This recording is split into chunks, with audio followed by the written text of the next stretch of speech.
What?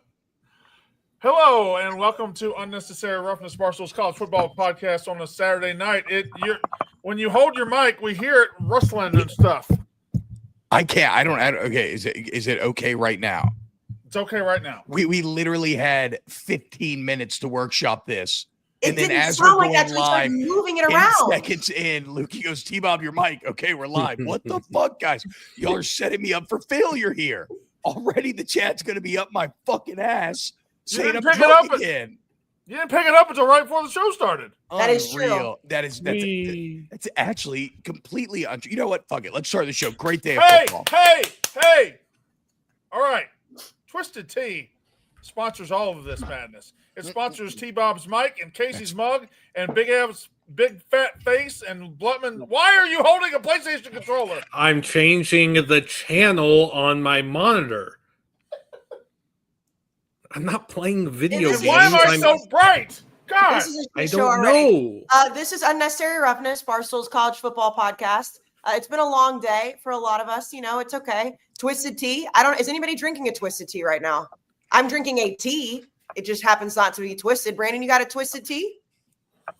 I don't have a twisted tea. Lukey didn't send me one to my house. Well, it's presented by Twisted Tea. Grab a refreshing twisted tea today. I'm glad you asked. Let me grab my drink real quick. Oh, wait, guys, this is espresso, okay? Back the fuck off. Why am I glowing? I look like I died 10 minutes ago. Look. Oh, shit. I just poured espresso on my laptop. You drink espresso at 11:15 at night? Yeah, I want to get hyped for the show, dude. T-Bob, your microphone is infuriating me. Fuck me. Like, it is so bad. This is a very fitting start for the show today of the ball that we witnessed today. Fitting start. We're going to talk about all the impressive things. I don't know how many great games there were. I just saw Arizona State Baylor. That was a very good game. There weren't a lot of close finishes or anything like that, but there were some statements made. There were some stamps saying we're here and we're going to play. And there also might have been 2 or 3 coaching tenures that just went right down the drain. I think, in my opinion, the most impressive team, the one that screams talk about us the most, are the Indiana Hoosiers. I would agree with that. I think the Indiana Hoosiers, and my problem with them last year was that they never were forced to accomplish what they accomplished tonight. They went to the playoff, didn't have to beat a ranked team last year. Well, tonight, they didn't just beat a ranked team. They depantsed a ranked team. They destroyed a ranked team. They absolutely mollywopped a ranked team. And there's going to be people in chat. There's already been people on Twitter. Yeah, well, Illinois isn't that good. Illinois might not be the number 9 team in the country, but they are not bad. Illinois is at least a top 20 team, maybe a top 15 team. Illinois is a solid football program, and they just got absolutely outclassed in every single way, T-Bob, by Indiana. Yeah, it was. Today was Fernando Mendoza's day. 21-23, 5 touchdowns. An early moment that I thought was interesting was after an offseason of basically the entire college football intelligentsia calling Curt Cignetti a coward. He had that 4th and 1 at midfield. I think the game was tied at the time. He goes for it, gets it. They end up scoring a couple of plays later, and the race was on. The tone was set. And it's funny because with that initial fantastic punt block scoop and score, I was kind of thinking, okay, a game like this where you have 2 great teams, that's going to be really hard to overcome for Illinois. But it turns out it didn't matter because Indiana was just going to go on to fuck them up all day. The craziest part to me was Indiana's pass rush against what should be a very good and very experienced Illinois offensive line. I mean, they looked hopeless. And then they got behind, so they had to become even more one-dimensional, and it just played right into what was apparently the second biggest advantage for Indiana on the field besides having Fernando Mendoza. Kayce? Yeah, their offensive line could not protect Luke Altmaier to save his life today. It was awful. He had no time, and from start to finish, they did. They outclassed him in every way. I thought Illinois would win the game, very quickly decided that wasn't going to happen. But it is really impressive across the board for Indiana. I don't agree with people saying, Illinois is not a good team. They definitely are not a top 10 team. But all the things that Brett Bielema told us going into this season about how good their offensive line was going to be, all the veteran talent, obviously having Luke Altmaier coming back, Like those things are still all true. Indiana's just a much better football team than them. And I mean, that it was exposed from the very beginning. Big Ev, what you think? No, this is a moment that I think Indiana clearly deserves their flowers. I know people will be hesitant to do that after last year, but I think this game shows they're clearly a better football team than they were last year. Will they make the playoff?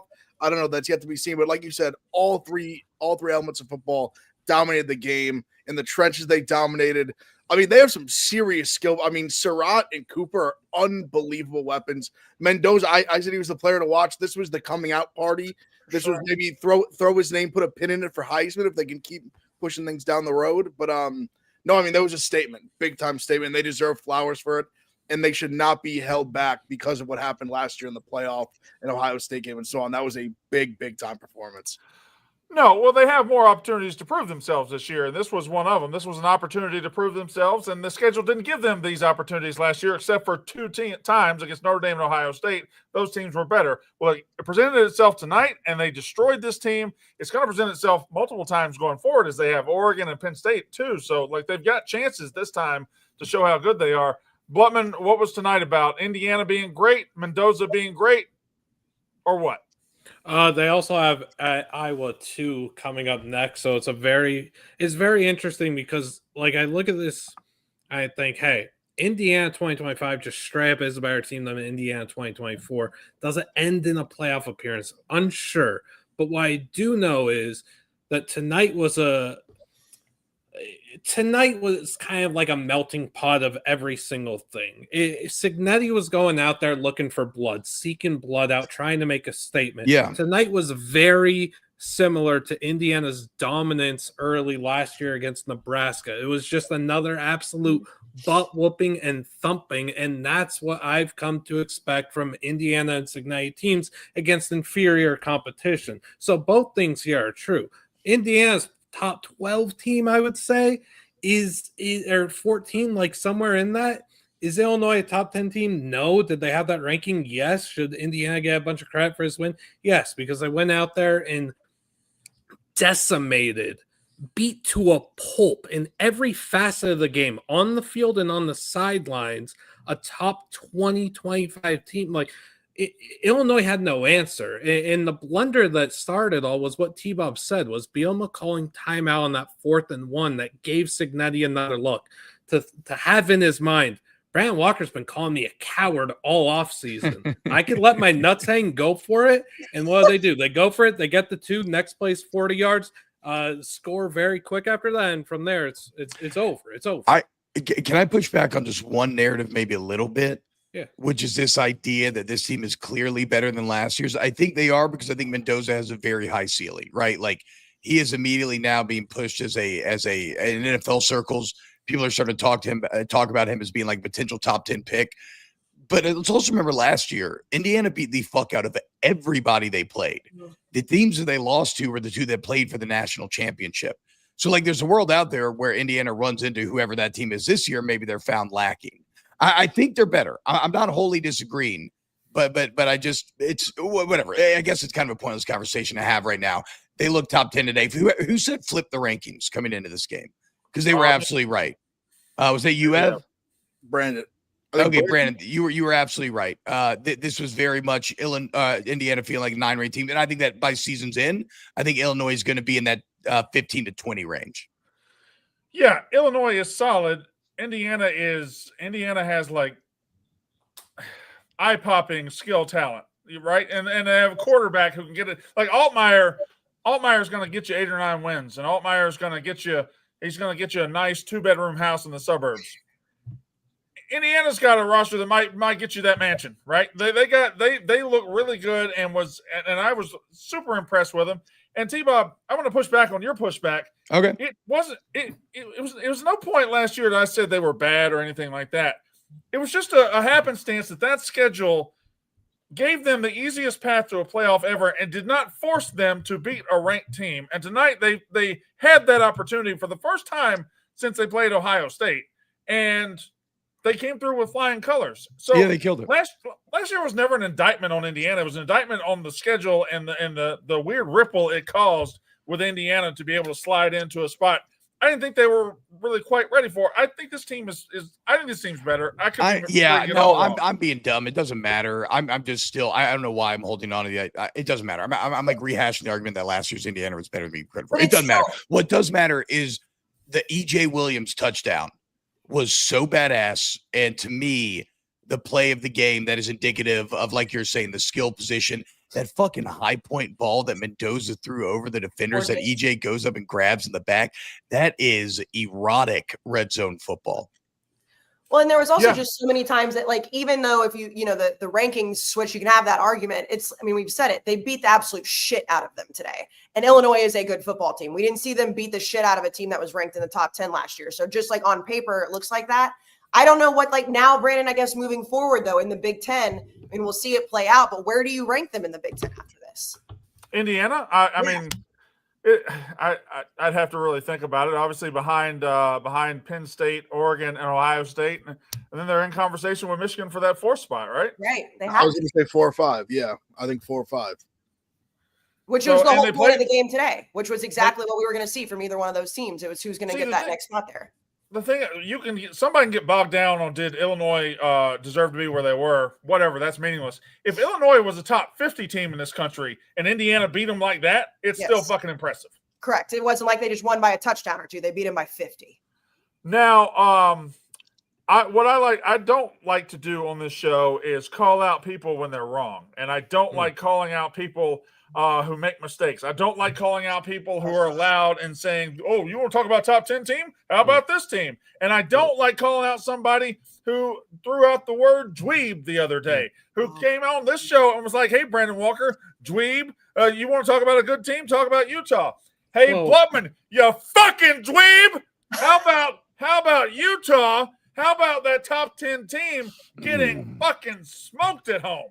Brandon, this is a real dweeb moment from you because I called you a dweeb for your DeMond Williams stuff, not Utah. So that's pretty dweeby. Sure. No, Brandon, you could say that's not 100%, but Evan, T-Bob, Kayce, anyone watch. I mean, we could go and get the clip for you, playa. Unfortunately, the dweeb stuff was about DeMond, so that's wrong. Okay, fine. Fortunately, I'm a man. I'm 27, and I'm not deflecting. We're just two guys talking. You're man. Deflecting. Not deflecting. I'm an idiot nincompoop butt face who thought Utah was going to shred Texas Tech. Like I'm not a coward. I'm not going to run from it. When I'm wrong, and I'm going to let you know. Now, let's be on 10 a.m. kickoff. I don't love. Nonetheless, Devin Dampier was absolutely horrendous. I thought Utah did a really poor job constructing their offense today. I thought there was going to be a lot more of using Devin's legs and flushing them out and just trying to layer throughout. Didn't. He was horrible. Their offense line was really bad. Their offense line got shoved in the lockers by Texas Tech's billionaire front seven who did an incredible job. Like Texas Tech. Have a stroke. Okay, so this is my least favorite part about college football coverage. Is that we get so egotistical about our predictions and wanting to be right that then our forms our post-game narratives and we highlight the absolute wrong things. The highlight here is not Liam's wrong about Utah or whatever. It's about fucking Texas Tech. It's about a team that has been finesse and soft and overhyped for years coming up against what is legitimately a great offensive line featuring 2 NFL first-round picks to tackle, featuring multiple other picks in the line as well, and kicking their ass, stuffing it down their throat, losing their quarterback, the second highest rated quarterback in the entire country in the middle of the game, and then Will Hammond coming in there and just fucking getting better and better with every subsequent series. It's a team so chock full of talent that their head coach, Joey McGuire, didn't even have a silent cadence ready to go. It led to 18,000 false starts, and yet it didn't matter. Because that's what they've compiled in Lubbock right now. So, Liam, you get a break here. It doesn't matter that you were wrong or right. You love ball. You know ball as well as anyone. Just speak for the ball. And the ball here is this was Texas Tech's day. Thank you, T-Bob, but I still hold myself to a high standard, and much like a player or coach, I need to criticize myself when I am incorrect. I was very incorrect. And I want to say one more thing on Texas Tech. Well, I mean, like, I have so many thoughts on game. Whatever. Texas Tech's wide receivers just control possession, taking the hits of the physicality of Utah's secondary, holding on to every single ball was so beyond impressive. Caleb Douglas was unbelievable. Like, Texas Tech does deserve so much love, man. That was bad. Yeah, sports.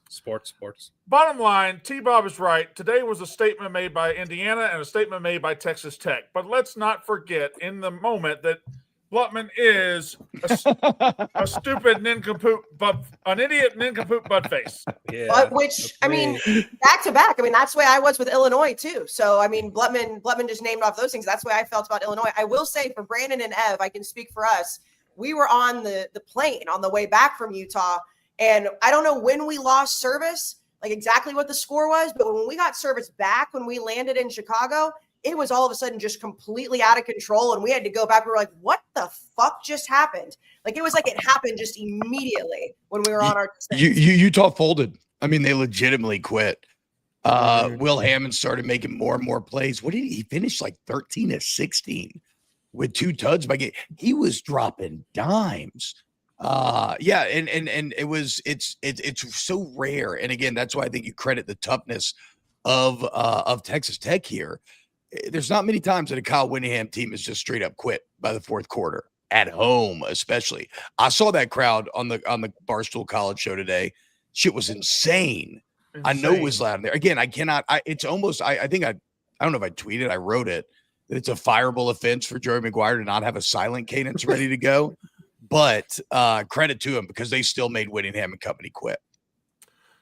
Big Ev, I don't remember which side of the. Oh, you were on the side of pleasing the crowd, and you said 3 things are certain in this life: death, taxes, and Utah winning at home. And boy, be on the lookout because death and taxes might be out the window soon too. Although I guess that would be good.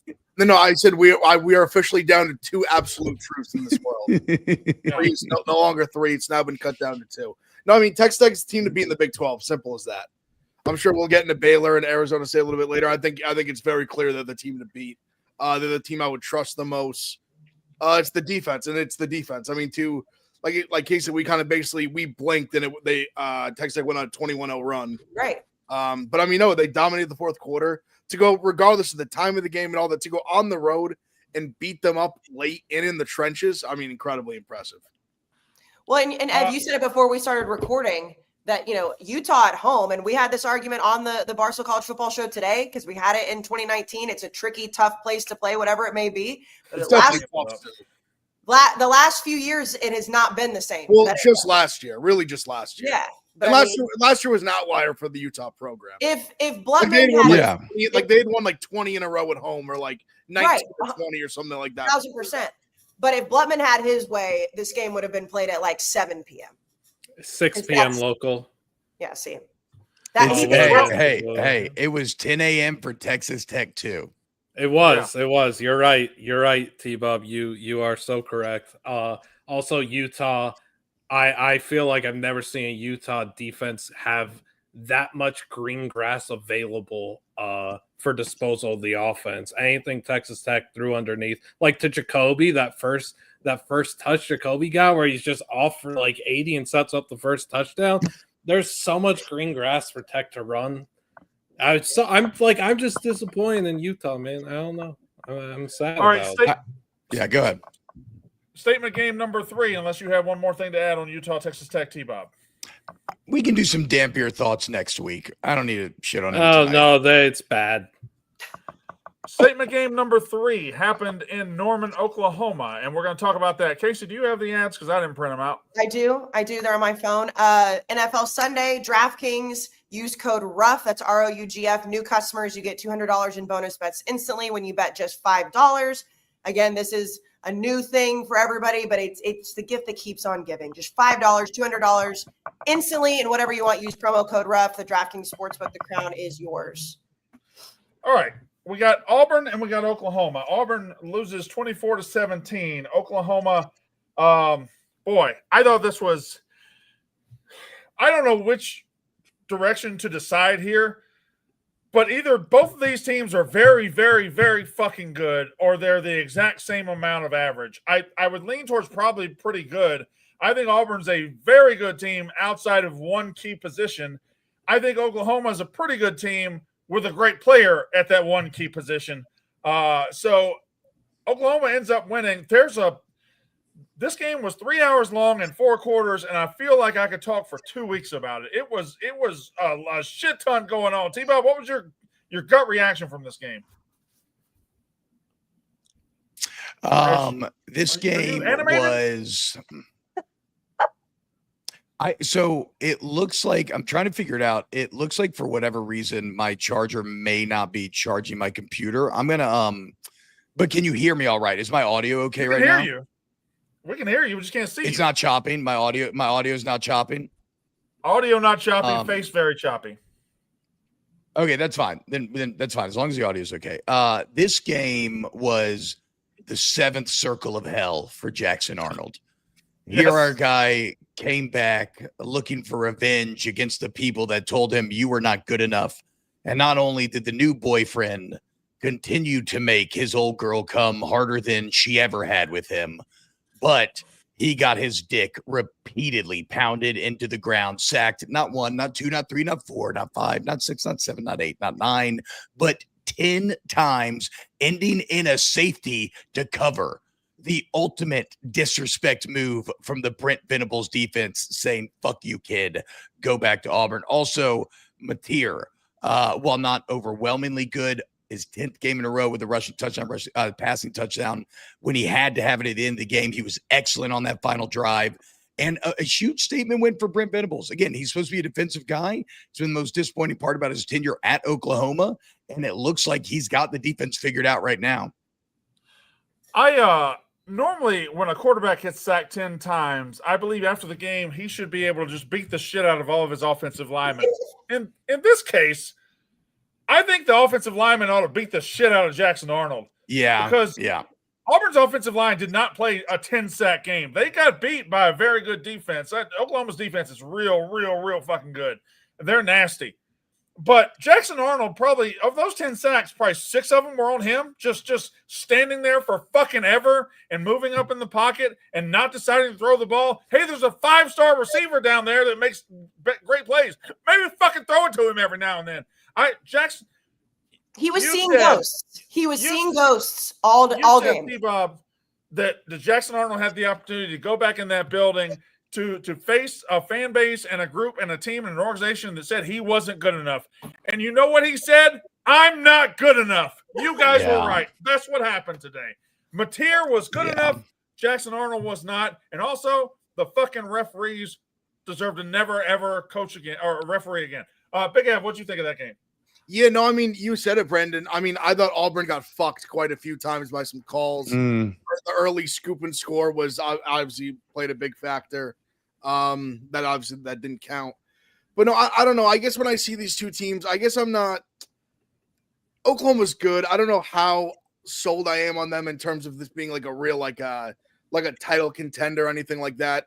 When you said the thing at the beginning, I don't know if these two teams are just great or like in the middle. I think they're somewhere kind of in between that. Like I think Oklahoma's like a fringe top 10 team. Like I think they're in that realm, to be honest. I'm not completely buying the hype. Even like Mateer, me and Blutman were texting about a little bit. Like Mateer's good. He's a very, very good player. And we were talking in the group chat, like best player in the country, like Heisman winner. Like when I watch him, I don't see that. Like when I think best player in the country, I don't see that. But Oklahoma, their defense is obviously great. Arnold, I mean, that last possession specifically, I mean, they're rushing 3 and 4. He's taking sacks. He's got all day to throw. I mean, it was embarrassing. Like he crumbled, absolutely crumbled. Like I think those teams are pretty evenly matched. But Brandon, you said it again. Like they have a guy who they can trust at quarterback, Oklahoma, and Auburn doesn't. And at the end of the day, I think that was the difference. But do you think, I mean, and obviously, you know, they're still like young kids, and I hate saying that, but it's like, do you think that he was as bad as he looked today, or there was the jitters of being back in Norman and dealing with all of that? Because I do think there's somewhere in the middle. Like, I don't think that he just absolutely proved, like, I'm not as good as what people thought I was going to be. I think that this was a really bad spot for him. He threw some great deep balls early. Yeah. Some awesome deep balls to Coleman. Like, he made some good plays, had the big run on 4th and 11 to pick up the first down. Like, he had moments in the game. It wasn't like he was completely awful. He's just I think way Auburn too has streaky. I think Auburn has an 11-1 or 10-2 roster with a 6-6 quarterback. That's what I think. Fair. Yeah. And then you have Oklahoma, who just needed that quarterback to come in. And I think John Mateer, I mean, whether you say he's, going to be in the Heisman race or not, like every week he's in the race. Well, No, every week in the he's race made, right to now. me, it's like these wins. So, obviously what happened against Michigan and then what happened today. It's like he keeps those moments happening when he needs to, which is what in September you look at a Heisman race. But I mean, we've all given Venables a ton of shit. But going into this game, and I think we all said it on the desk today, it's like if you're going to trust a guy who's going to be able to scheme against Jackson Arnold, it's his former head coach. And that's exactly what happened today. He like I said, he saw ghosts the entire game. One thing about Mateer's Heisman hopes is that he will have the stage. He's been on 2 big stages thus far. Right. He's passed both tests with flying colors. Oklahoma has a brutal schedule. They have more big games coming up. And if he continues to appreciate, and Ev, we were kind of texting about this, like, there's not going to be the overwhelming stats guy. At least I don't think so, right? I don't know if you're going to have a Jaden Daniels this year or a Mac Jones. And so I think this may be a pretty muddy Heisman race where we're kind of having to discern and use a lot of subjectivity. And that probably works in Mateer's favor, even though, it's Ahmad Hardy's Heisman, but we can get to that later. Good job by Brian getting the Karl Malone jersey on. His favorite player. Mm-hmm. I think I've stabilized my battery at 6%. Karl Malone. So fingers crossed. Yeah, T-Bob, Ahmad Hardy is going to be the numbies guy. Thank you for saying that. Pistol Pete Maravich. Karl Malone. Wait, Brandon, where did he go to school? LSU. Oh, that's right. I forgot. Yes. I don't see it. I think that there was a gross overreaction to Auburn being Baylor when they never even threw the ball successfully in that game. And it was all predicated on rushing and broken play scrambling from Jackson Arnold. I don't think Hugh Freeze is coaching this team next season. I really just don't see it with Auburn. I think the defense is great. I think the run game's great. I think the receiving game, like Cam Cohen's a freak. Like, they've got weapons. T-Bob's Mike. Holy moly, great googly What? God googly. damn it, T-Bob! I'm sure, dude. I don't know what to do. I can unplug and try to go on my computer. I just don't understand how it's happening. I don't either. I'm trying so hard to stay still. It's actually insane. Why can't you just set it down? Because I left the stand at work. How unfortunate. So because you decided to not Actually, go I'm going to to mute myself. the gambling cage. I have one idea. I just got a text from Ella Griff. Kayce, pay up. It's What did you? What? Ella's Pay up dad's what? paying for everything at the bars tonight, though. well, first of all, now hearing that she can just run up a $70,000 tab on her father's credit card, I owe her a free bet because she went to Indiana. But continue on with your mic, T-Bob.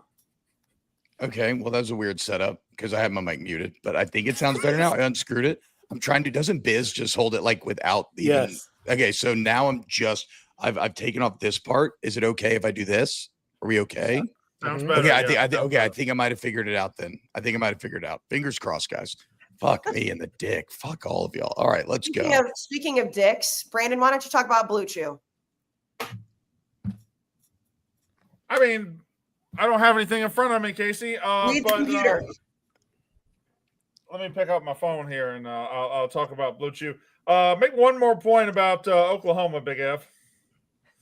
Oklahoma, my overall thing is I think they've had the most stages and they've risen to the occasion, and I give them credit for that. They deserve credit for that. I guess when we're looking big picture, I still don't fully buy in on them being. I don't. Like, And here's what I would ask you though. This is a year where Brandon, you might have been tweeting about this. Do we have the monster team in college football this year? No, I don't think we do, unless Ohio State or Penn State is hiding in plain sight. Ohio State could be. There's still somebody. Oregon could be. Oregon. I was going to say Oregon could be. But no, I don't think we do. I don't. Where would you guys rank Oklahoma even amongst SEC teams right now? I probably at the top of the middle. That's kind of how I feel too. Yeah. Like I don't think they're as good as Georgia. I don't think they're as good as Alabama. I don't think they're as good as they'd be live against Tennessee and Alabama. You don't think that Oklahoma defense would put Ty Simpson in a little bit of a blender after what we saw Florida State do? I wouldn't put him at the very, very top, but I would definitely put him against some of those teams. I would definitely put Georgia, Tennessee, LSU like easily without even really thinking. Maybe I'm just being LSU fearful. I don't know. There's another team that I'm a little worried about, and I'll get to them later. But I'm not very comfortable with what I feel about them right now. But I'm comfortable with having better sex with Blue Chew. Blue Chew is the original brand offering chewable tablets for better sex. These erection-enhancing tablets help men achieve stronger, harder, and longer-lasting erections for sexual activities. It's not just about getting hard; it's about staying hard. Blue Chew is built for both. Guys, I want you to be ready when she says she needs it, and get your first month of Blue Chew for free. Do women really say they need it? I haven't heard that. Anyway, Blue Chew tablets are made in. Go on. Blue Chew tablets are made in the USA and prepared and shipped directly to your door. The best part, it's all done online. That means no visit to the doctor's office, no awkward conversations, no waiting in line at the pharmacy. This isn't just about performance, it's about legacy or third legacy. When you lay it down with Blue Chew, you're not just making memories, you're shifting paradigms. Discover your options at BlueChew.com. There's a special deal for our listeners. As always, your first month of Blue Chew is free. Use promo code Roughness at checkout. Pay $5 for shipping. That is it. Join Blue Chew's global mission to make better sex a dominant drive of modern society. BlueChew.com. I wanted to bring this up, so I want to get this in before we shift games. Can we just agree that this is a terrible rule and shouldn't even be a rule anyway? Okay, so what Blood is talking about, if you're listening on the audio, is the Oklahoma fake sub touchdown, where they acted like a guy was running off the field, which is apparently illegal. I don't know that I knew that. I mean, obviously it's allowed in the NFL. Hugh Freeze seemed very upset. I thought it was cool play design by Ben Arbuckle. Hugh Freeze was so pissed. So pissed. Listen, I'm at once I'm like kind of a stickler for the rule. I'm like, oh, if it's a rule, it's a rule. And at the same time, if you're going to fall for schoolyard bullshit, maybe you don't need to be a fucking coach in the SEC, Hugh Freeze. Maybe this game has passed you by. If you put together a roster and don't know how to find a quarterback, you spend $3 million on a dud, and then you fall for you have a great defense out there and you fall for this shit, maybe it's on you, buddy. You also, if that was a different coach in that position, you might not feel as strongly as you do. No, it goes for any coach. No, I know, but then there's also the Hugh Freeze element. Why'd you say it? Well, because you were tweeting about his face during it. He does have an exceptionally sad coach face. I'm not blaming you. It's like if we were to rank sad faces, him and Beamer would be up at the top. Who else would be in that crew? Somebody pointed out that Heupel has a good one. Heupel has a good sad face. Mm-hmm. Heupel's not sad very often. You know who has a good sad face? Dabo. Yeah, Dabo's got a good one. He was crying. But Hugh Freeze has the best sad face imaginable. I mean, he's just got doofus face anyway, and when he's sad, it's even better. All right, so we move on. There are a lot of statements made today in college football, and I guess I'm just going to go through my takes, and then you guys stop me when you want to talk about somebody. We'll start there. I thought Clemson was dead last week. I thought Clemson was at the bottom last week. Clemson is now deader than dead. Now this is past the point I thought it would get. Now it's uncomfortable. Now it's like, oh, fuck. Are they really going to have a long conversation about this? I personally think Dabo should have, if he goes 2-10, fuck it, just live with 2-10, Clemson. That's your guy. T-Bob, what do you think? Today does feel like it upped the ante in that regard for sure. Before I shit too much on Dabo, I do want to glaze Fran Brown because I had a couple people point out online that we didn't mention Syracuse at all during the ACC preview. And that was an oversight on our part, but I'll be frank, I don't think it wasn't intentional, but it also like wasn't unintentional in that I just didn't think Syracuse could do it. I thought they were a good story last year. I thought Fran Brown did a hell of a job putting together that team, but then they lose Pena, they lose McCord, and I'm kind of like, oh, okay, whatever. Steve Angeli, he looked good for a series in that Notre Dame, whatever. But what Fran Brown has built in Syracuse is a pretty fucking consistently good football team. And he's a coach as a younger man coming up in this new era of college football where you got to be dynamic and able to adjust. He seems to have done a really good job of figuring out how to field a team in this portal era year after year. And I don't know what Syracuse's ceiling is, but like to have the talent gap that he did in this game and to not just win it, but to dominate it beginning to end, including surviving that lightning delay, Fran Brown, we have to start talking about him as one of the faster rising coaches in all of college football. Now, that said, obviously this is awful for Clemson. As you said, you thought you hit rock bottom, then you discovered a new drill prototype, and you learned, no, we can go even deeper. I think you have to stick with Dabo, but this has implosion year written all over it. And the problem with that is the expectations were championship year.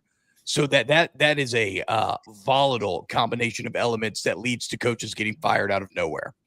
It's also the proof of, his whole thing was like, I'm not going to go into the portal. I'm not going to go do everything that everybody else is doing, but just give me a couple of years, let my roster get some experience. I'm going to bring them all back. And then we're going to do it the way that I did it when I won national titles. And I mean, I know I bought into it. A lot of people bought into it. It's like, okay, maybe he doesn't have to go out and do that. And not only is it not working, it's absolutely devastating this program. And so it's a very, very clear, this guy either has to get his shit together or he has to stop coaching. Now, we had this conversation last week on the podcast. We had it on the plane today. Like, Brandon, I know you think that he could potentially go somewhere else, maybe Florida, wherever, and they say, you've got to go out and you've got to do this. I still think that's on the table, but every week when they lose and they get embarrassed this way, that gets less and less to me. Because it's like he's embarrassing himself. Yeah, okay, he is embarrassing himself, but like it's going to be a bad year. It's going to be a bad year, and we all misread Clemson. They're supposed to win the national championship this year. That was based on idiots like us. No, but it does matter, dude. That's what decides the temperature of a fan base. Fair enough. Their odds too. I guess I'll talk later. No, I'm just saying it's not just idiots like us. Obviously, they had higher expectations. My thing with him is, I think a clean break from Clemson might benefit both of them at this point. But I don't think the open coaching market would view Dabo as a guy who went 2-10 this year. I think they would view Dabo as someone who just the fruit got rotten on the vine at Clemson and it needed to be broken. Like, if Florida should call him right now and hire him tomorrow. Because I think a rejuvenated Dabo and a Dabo who is told, hey, you better use the transfer portal and you better adapt to this modern game. And he finally gets it through his head that, oh, I have to do this now. I think he's still, you don't become one of the best coaches in college football and then forget how to do it. But that's the thing, Brandon. Do you think he would do that?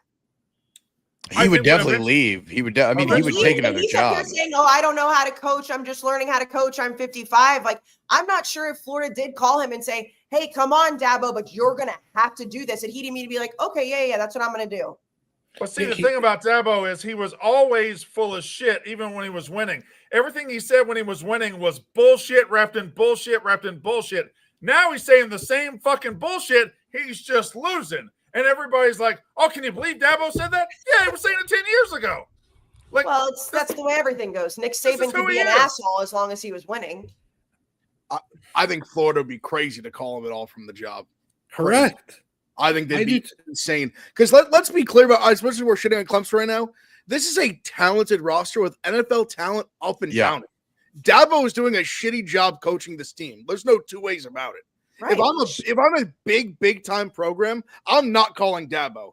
If you're like a lower, like even Power Force, like a lower like tier, sure, like you roll the dice on them. I get it, the pedigree, all that. But if you're Florida, you're like a higher end job. I think you would be insane to call Dabo and expect to turn it around. This is what happened today. Syracuse brought a level of intensity and just passion and focus to the game, execution. They made plays that Clemson could not match. Absolutely stifled them. just bludgeon them pillar to post. It was never a game at any point. Just Dude, you know what? like there's no other way to describe it. Like they got their asses kicked at home. It was sort of like the cliche get right spot. They're 17.5-point favorites. They got blasted. This team quit on him. They quit. They rolled over and just took it in the ass. That's what happened. Guys, Dabo should have had him running. Nuts to call Dabo nuts. He should have had him running sprint. He should have had him running sprints after the game. Look what Fran did. It worked out perfectly. No, but Ev, in all seriousness, I agree with you. But it's like Hollywood, right? Hollywood's risk averse. They think, did this guy make money making a movie? I don't give a fuck, but I'm going to hire like an AD whose job is on the line is going to hire Dabo because of the resume. And if it goes wrong, he has a safety net of, I mean, look, I hired like a multi-time national championship coach who had been in the playoffs 7 of 10 years. And I agree with you, Ev. I'm not disagree with you. I just think those are the dynamics that go through an AD's head when making these sorts of choices. But I think Florida, on a job like Florida, coming off already a bad hire, I don't think you can roll the dice like that again. But I think like a Kentucky level team is like you call Dabo. You know what I mean? Like not a Florida level. I know it's internet. Oh, sorry, Brandon. Go ahead. Your timeout. We're bogged down on this Florida hypothetical that I brought up like a fucking idiot. I'm just using them as an example of the level of they stand for all schools. They stand for all schools. Yeah. I just like every once in a while, like I was seeing things like over the weekend, whether they're true or not, it's like Jimbo Fisher is going to come back in. Why would Jimbo Fisher come back into coaching? And I'm not saying those things are, I'm saying Dabo could go get a job. My thing with Dabo is I'm not sure even if he was to leave Clemson and go get a job anywhere else, Florida, albeit anywhere else, that he would say, okay, I'm ready to go into the transfer portal now. Because if he's not doing it there, why would he go do it somewhere else? Because whoever's going to hire him is going to say you have to. Right, but I think he's just going to sit at Clemson and force them to fire him. And then he's going to be like, well, what are you guys going to be without me? I brought you 2 national titles. He is the most stubborn man in college football. Why is he all of a sudden going to push everything aside and say, last-ditch effort, I'm going to do this your way or no way? He's going to do it his way until the wheels fall off, and they've already started to fall off, man. They're off. This is on me. We're talking too big a picture when we ought to be talking about a Clemson team that was supposed to win the national title, like she said. They were supposed to be competing. Kate Klubnik was supposed to be a great quarterback. He's bad. The team is bad. They're 1-3. They're 0-2 in the ACC. Syracuse is on the way up. Georgia Tech is on the way up. Clemson is not only on the way down, they are skyrocketing down. And I don't know where the floor is. Florida State's on the way up. Miami's on the way up. Like all these teams. But my question, and I mean, maybe it's a bigger picture question we get to another time. I simply do not understand how a roster with this talent and with this experience is this bad. I don't get it. Because it's all one picture. It's not like we're not focused on that big Florida picture or anything. This is all one big giant picture where everything blends in together and stuff is happening for a reason. Their player development has been horrendous year after year in recent memory. True or false? Apparently. No, not apparently. What player has gone there, developed, and gotten a whole lot better? Obviously, then. Correct. Their quarterback play stinks. They're still running the Dabo classic offense. They're, like Ev said, there's zero passion, zero fight, zero desire to be on the field today on Saturday. I thought, and you guys joked, like Dabo should have had him running sprints after a game. Can't even corral his team to go do sprints because they're all going and congratulating Fran Brown on the excellent effort that his team had and the coaching job that he's done.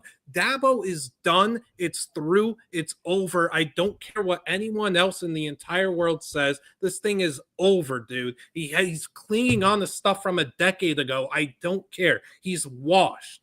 He's old steak on the grill. I agree. 100%. And we're going to keep clinging on to this because he's a legend in the game. Like, that's what we're going to keep doing. We don't need to. He's not a legend of the game. It's not like he's he a won. legend. He's a legend. He's a legend of the game. Okay. Yes, of course he's a legend of the game. But it's not like he's like 80 years old and it's like, oh, he won some titles when he was in his 40s. Like, he's won them pretty recently. In a different era. But he hasn't, like you said, he hasn't adapted to this era. He's not Mac Brown at North Carolina. Be like, remember when he won a national title at Texas? Like, he's still not that far removed. But he is. It's further removed than you think because it's a completely different game. It's a completely different sport than it was in 2018 when he last won his most recent national championship. Bro said he's 55. Like, I'm not going to the beach. He's going to be coaching at Coastal Carolina, and they're going to lean into that whole thing. It's, oh my gosh. It's a great marketing campaign. That's the kind of school that should call Dabo. Listen. They are 1-3. They are off to an embarrassing start. I think you guys are too quick to write off Dabo. I think Dabo. I would agree with that for what that's worth. Dabo can go somewhere else with a fresh start, a re-energized start, and dedicate himself. I'm not writing off Dabo Swinney. I'm writing off this Clemson team. We completely missed the mark. Cade Klubnik ain't that guy. These players ain't those guys. It's just something that happens. I'm not writing Dabo off. Is that writing off? Are you writing off? I'm not writing Dabo off. What I will say is his stubbornness may write him off because I'm not writing him off if he's willing to evolve. I'm not sure he is. If it gets to a point where he has to leave Clemson, evolving will be forced upon him. That is my point. All right. We're bogged down on Clemson. We move on. We move forward. Since we're talking about coaches who might be at the end, let's go ahead and throw a couple more on the pile because there's a world where we're sitting here tonight and Sam Pittman and Arkansas are 4-0 with back-to-back road wins, one against Memphis, one against Ole Miss. They were down 6 last week at the 20-yard line. Guy fumbles, they lose that game. Today, they're down 1. They're at the 5-yard line. Guy fumbles. Now they're 2-2 with a loss to Memphis, a loss to Ole Miss, and Sam Pittman is a dead man rolling. And he's done. It's over. And then another one, I'll let you take it wherever you want. Luke Fickell at Wisconsin is dead. And I have no fucking idea. I know why Sam Pittman didn't work at Arkansas. Sam Pittman was an offensive line coach at Georgia who never should have been given a head coaching job. Luke Fickell was the hottest free agent in coaching, and it made so much sense. I thought it was a great hire, and it hasn't worked at all. Kayce, Pittman or Fickell, which way are you going? I think you have to go Fickell. I mean, yes, Pittman is in trouble, but there's something about like Pittman at Arkansas. It's kind of like he's kept them there. Like he's kept his job there. That Fickell was never good. As soon as he got hired, it was all the rage in the world. Again, I keep going back to it, and I know we'll talk about Michigan, Nebraska, but the amount of arguments that we had that summer, who's the better hire, Luke Fickell for Wisconsin or Matt Rule for Nebraska, and it's just on and on. It's like, this guy stinks there. Their stadium is half full. People don't want to be there. There's nothing exciting about this Wisconsin program. And when he got hired, it was like he was coming in to save the Badgers. I mean, I wish we could go back and get Dan's clips from Pardon My Take and Pick'em and the college football show when he found out. It was like the next coming of Jesus. And everybody felt that way. It's not just Dan. And it's in 3 years is so bad. They've got to get rid of him because there's nothing he could do now other than turning into Jesus Christ himself and winning a national title that's going to save this man's job.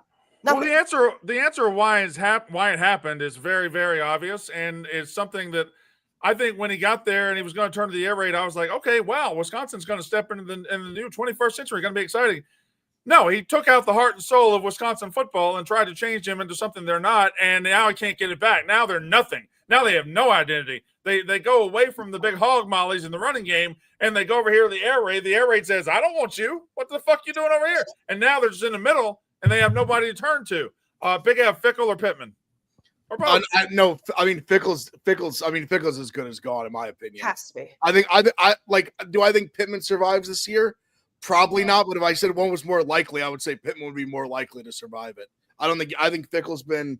You said it well, Brandon. I honestly, I think everyone was excited about the hire. Like I saw the old takes exposed. I think that's kind of nonsense. I think literally everyone in college football was excited about this. It checked every box. What he had done at Cincinnati was extraordinary. He's a Big Ten guy. Like he fit regionally. Like everything was there for this hire to go well. And for whatever reason, and I think it was he's just generally just as the way he approached the game philosophically with Wisconsin. Like you said, you need big offensive linemen. That's what you have in the Midwest. That's what you have in Wisconsin, that area of the country. Go get those guys, get a good running back or two, play some good defense. That's Wisconsin football. I thought when he came in oh, maybe Fickle can get some athletes in there. Because I always thought what Wisconsin was missing when they had dominance in the trenches, if they just had a couple guys on the outside, a quarterback that could spit it, maybe they can make something happen. Somehow they've gotten worse. But I mean, if it's I never imagined it'd be this bad for Fickle. He's an Ohio State guy. I was rooting for him, but I mean, this is really, really, really ugly. Can I talk about that one thing for a second? I probably lead this show and maybe all of Barstool in being on Old Takes Exposed. I listen, and I've never complained before. I have never once complained before. This one was bullshit. This one, he singled me out. He took a tweet I said where Luke Fickle's a great hire, and I think he's the best hire of the offseason. I would guess 95% of sports media thought that. Like there was no. Hold on now, Brandon. You can't have your cake and eat it too, my friend. Heavy is the head that bears the crown.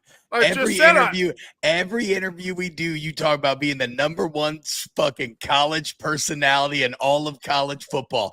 If you want to be number one, you got to deal with the repercussions. And so the bottom line is, if you're the fucking big dog, your tweet gets singled out.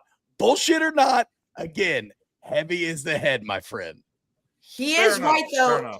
That he is right that I feel like everybody Brandon is right. It was an awesome hire. Brandon's 1,000% right. I'm just saying Brandon should take this as a compliment because it's a sign of his success. Like, and that means you only get on there if it's like, yeah, I'm going after the top dog. So just take it. Enough people remember it. Brandon, and you'll remember this better, I think, than anybody. When Sam Pittman got that job, there was excitement, obviously. There's always excitement when there's a new coach.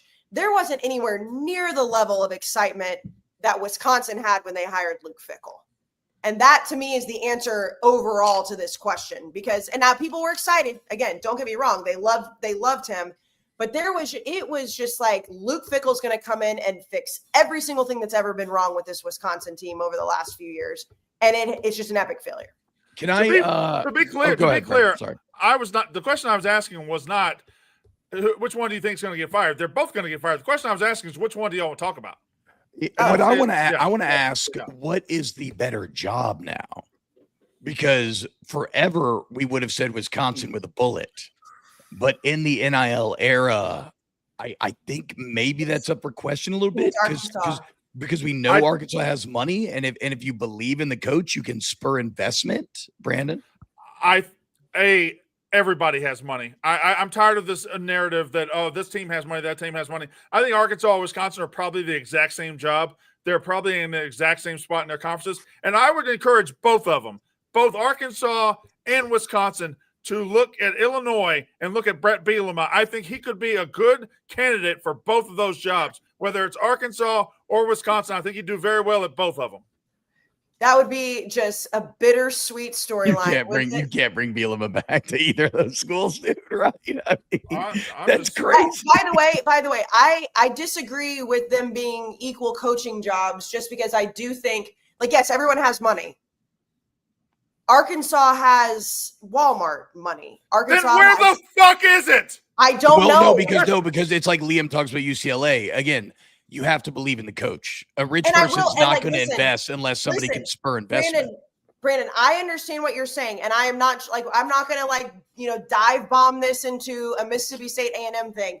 But last night when we were sitting at dinner, and I asked the question that you and I have argued about forever about these two programs, A&M and Mississippi State, and we looked across the table at Urban fucking Meyer, and he was like, the only thing A&M doesn't have is the trophy case. He was like, everything A&M has for coaches up here and everything Mississippi State has is down here. Coaches look at that stuff. Do you realize he was insulting you? Well, of course he was. But he was also he was insulting you 10 times more. No, he wasn't, Kayce. Brandon, he literally when you were turned away. First of all, Dan, I should say Dan. You were turned away, and I said he thinks getting a job at Mississippi State is the same at A&M. He goes, getting a job at Mississippi State is the lowest of the SEC, and I said he thinks it's the same as A&M. So he was not insulting me. He was insulting the fact that we haven't won anything. But the later conversation, you were sitting right there. No, but I think he insulted both of you in Yeah. two separate. I'm not saying he didn't insult insulted me. He insulted me. But Mississippi when State I is said clearly a lower that level. when I said that you said we're the same program, he literally Kayce, laughed in your face. That's the point. That's the point. You guys have so much money. You have more money than God. And ever since you joined the SEC, we're 500 against each other. We're the same program. I understand. Do you realize that I asked him which program he would rather coach at? Of course they'd rather coach at Texas A&M. I feel like you just weren't even like sitting in the same conversation. They're two like separate things. I think we may be getting a little bogged down here. That he commented on. Because it was in the A&M thing, it was basically like you basically that you should be a top tier, but you underachieved. And then correct. And then Brandon, then that second conversation was like an hour later.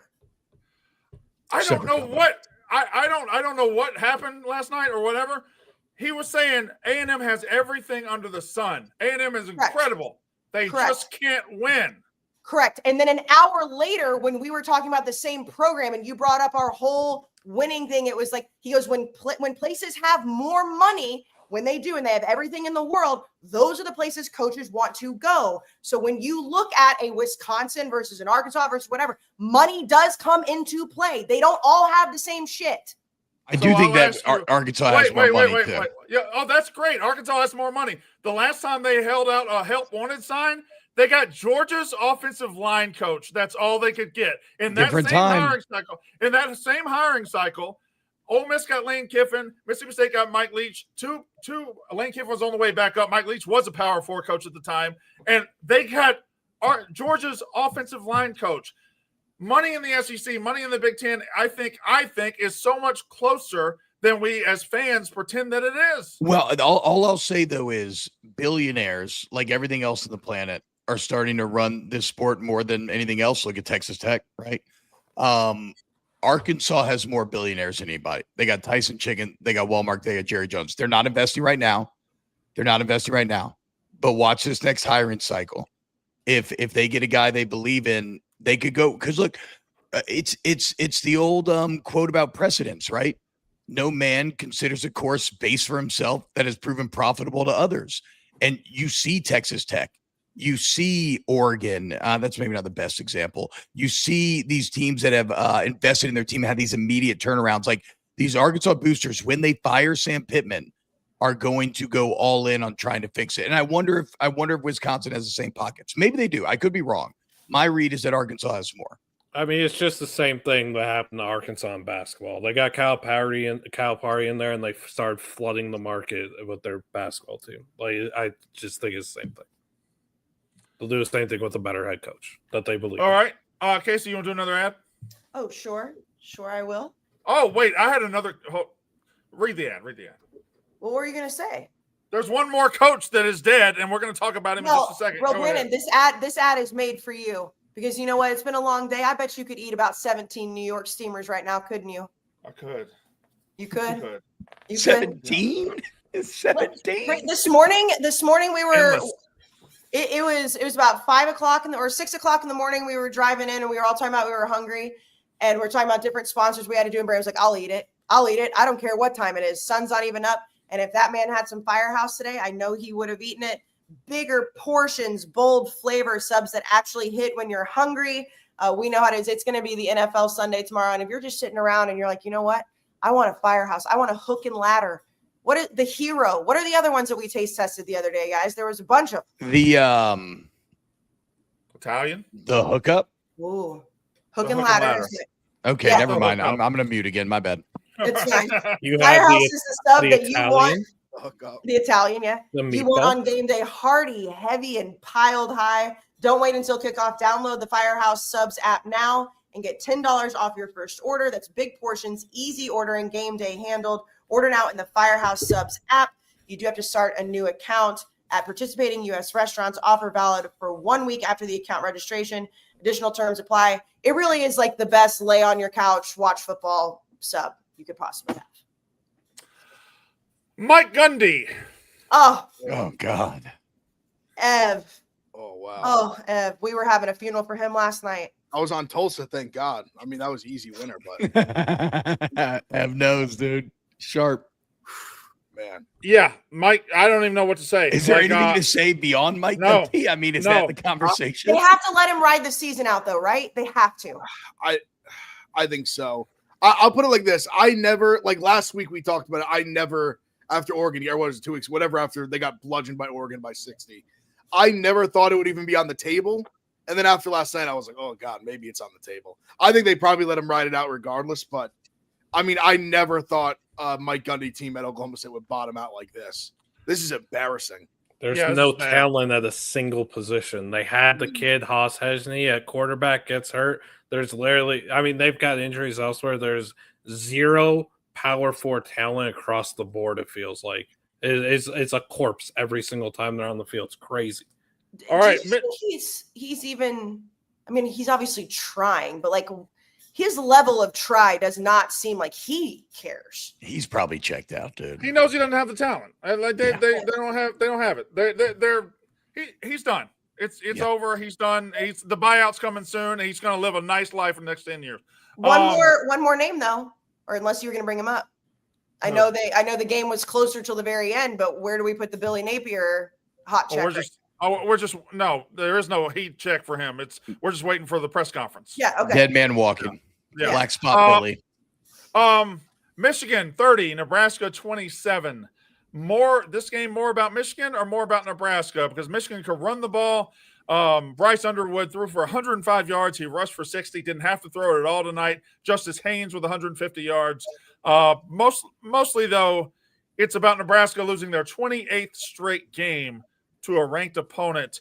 And 30-27 was the final. It wasn't that close. At least in my estimation, it wasn't that close. Michigan was in firm control of that game. Big Ev. Michigan dominated the game. Honestly, the end of the half blunder was one of the worst coaching things I've ever witnessed. Honestly, Rule was fucking it up, and then Biff was like, "Let me do you one further. Let me just really shit down my leg for a second and just hand you a free Hail Mary attempt when I clearly should have called a timeout, made you punt, and then go into halftime with whatever down 7." Michigan looked really good. I mean, they dominated in the trenches. I mean, the holes they were opening up on the offensive line, you could have drove a fucking 4x5. I mean, it was insane. I would say, I'm going to be a bit pretentious in this answer. I'm going to say that you could say this was about Nebraska, but kind of through Michigan, in that the Michigan drive at the end of the game to go up 10 was an all-time statement drive. 8 minutes, 15 plays, mainly on the ground. And this is in the context of Nebraska wants to be Michigan. Everything that Matt Rule has done since day one when he got that job is that we're going to do exactly. He went the opposite of Luke Fickell. He said, we're bringing back Nebraska. We're getting fucking tough in the trenches. We're going to fucking run the ball. We're going to win up front, and that's going to be us. And nobody's done that better than Michigan in recent years. And so for Michigan to take on this program that is trying to be them and to so emphatically drive home the point with that 15-play drive on the road, 8 minutes, fourth quarter, super hostile environment, it was just an absolutely brutal bludgeoning of all of Nebraska's hopes. It was honestly, it was almost sad in a way. It was like watching someone, like when you watch a video when somebody's getting punched and you're like, God, they should stop punching him. I think he might die. This is getting bad. It's getting uncomfortable. That's how that last drive felt. I'll tell you what, he only threw for 105 yards today. I'm not really worried about that because the guy can throw. This is the worst Bryce Underwood we'll ever see because he's going to develop and he's going to get better, and he's going to be he's going to be a great college quarterback. He's going to be terrific. If they get a coach in there, Michigan's going to be hell on wheels over the next 2 or 3 years with that guy at quarterback. What do you do with Nebraska though? Because it was a sloppy football game. We know that, down to the Hail Mary, all the things that have been talked about. But Michigan's just a better football team. And Nebraska is just again, this Dylan Raiola going into it and all the things we heard about him, and Matt Rule needs his guys. It's year 3. So now, do we just take this game and say, hey, maybe Michigan's that great? What do we do with Nebraska? I don't think you do anything with Nebraska. I think Nebraska is tracking to be. They could still be a solid team this year and have a solid season. This was a bad matchup for them. Bad. They don't have great run defense, and Michigan is built to expose that. But listen, they got Michigan State coming up. They got Maryland coming up. They got Minnesota coming up. They got Northwestern coming up. Like they could be 6-1 here soon. So listen, I'm not going to cry for Nebraska. I'm not going to sit here and say Nebraska is not going to be good this season. I just think they were exposed by a tougher, more physical, further along team today. Yeah, I mean, a classic boxing thing, Ev, you know more than I do, but like matchups make fights. To your point, Brandon, it's a bad matchup. Michigan has a really good D-line still. Nebraska's O-line, especially in pass protection, found a bit wanting. And although Raiola did play very well, he does hold on to the ball at times. And you definitely felt that today. Liam, what did you think about Biff Poggi today? He's got an interesting brain. That's to be said. Post game, the end of half debacle. I respect him for letting Bryce Underwood actually play football. I know he throws 12 for 22, but like Brand, some of the throws that kid made, he threw an incompletion on the sideline today because bro didn't get his foot, and that was absolutely perfect ball placement. My takeaway from this game is I can't buy into Nebraska, man. Like this is an 8-win team. I just can't do it. I don't know if it's what I see on the field doesn't impress me. If I can't go over the hurdle of their quarterback just pretending to be another man his entire life. Oh, stop it. That doesn't matter. That doesn't matter. Well, like it that matters. do matter, yes. It matters. I don't think that matters. Okay, here's my question. Oh, sorry, go ahead, Kayce. No, I was going to say it matters because it's so down to the detail. Like that does matter. It is funny, all the screenshots of him like bitching about calls, and it looks exactly like Pat. Here's my question. The hands on the head after the interception today, it's crazy. Here's my question. God, though. Why is Justice Haynes so much better now? Where was this at Alabama? I mean, do you see? I said it. And do you see the holes that have been opened up for him? Yeah, it's just that makes it just like a better scheme, better offensive line. The other running back, Marshall, broke one. I mean, they're opening holes off tackle that are this fucking wide, and they're just. And he's got so I guess it's like now his talent can shine through because he's fucking trucking people out there, dude. He looks strong as fuck. They dominated Nebraska on both sides of the line of scrimmage. Nebraska couldn't pass block for shit, and they were getting dummy in the run game too. Missouri, South Carolina. So South Carolina is a team that I was wrong on so many teams in the offseason. I was so right on them. They're just not good. Lenore Sellers has the appearance of a good quarterback without being a good quarterback.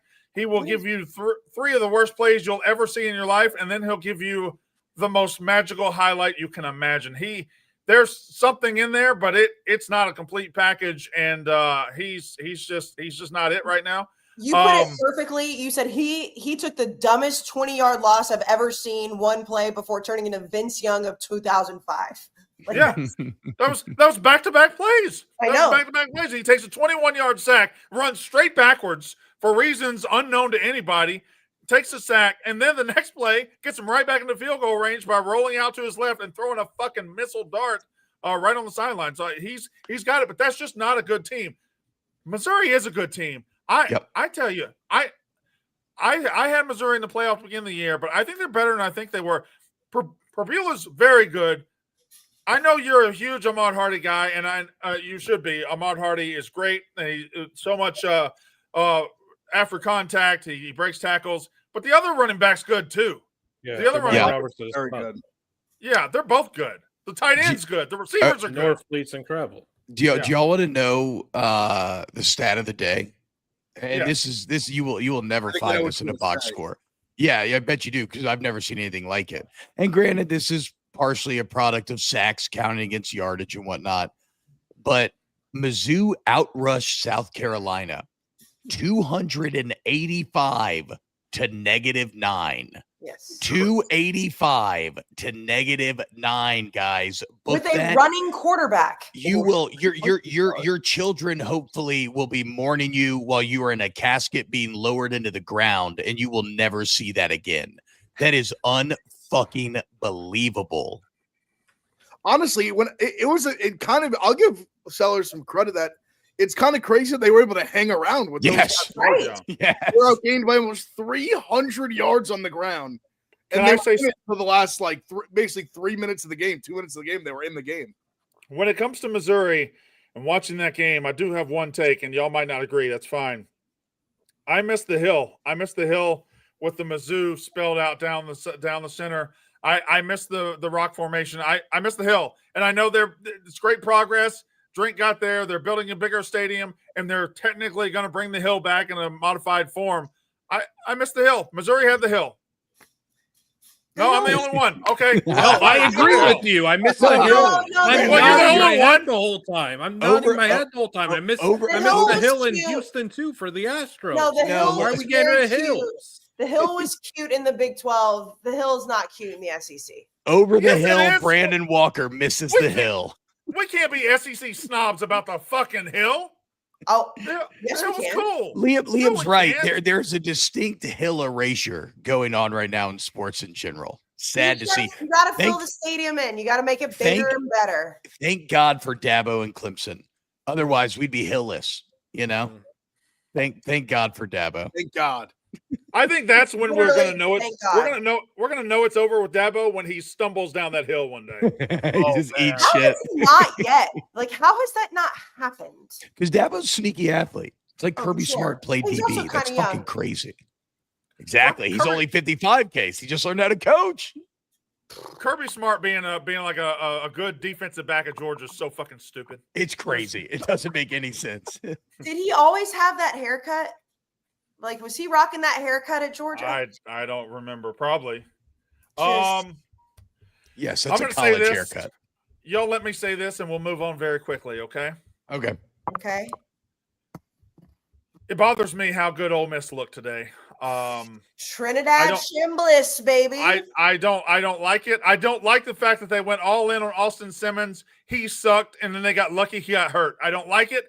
I don't like that they had the foresight to bring in Trinidad Chambliss from Ferris State. Yeah. That he passed for 300 yards and rushed for another 100. They have an actual good quarterback, not a big time recruit. I don't like it. I don't like it one fucking bit. They look good.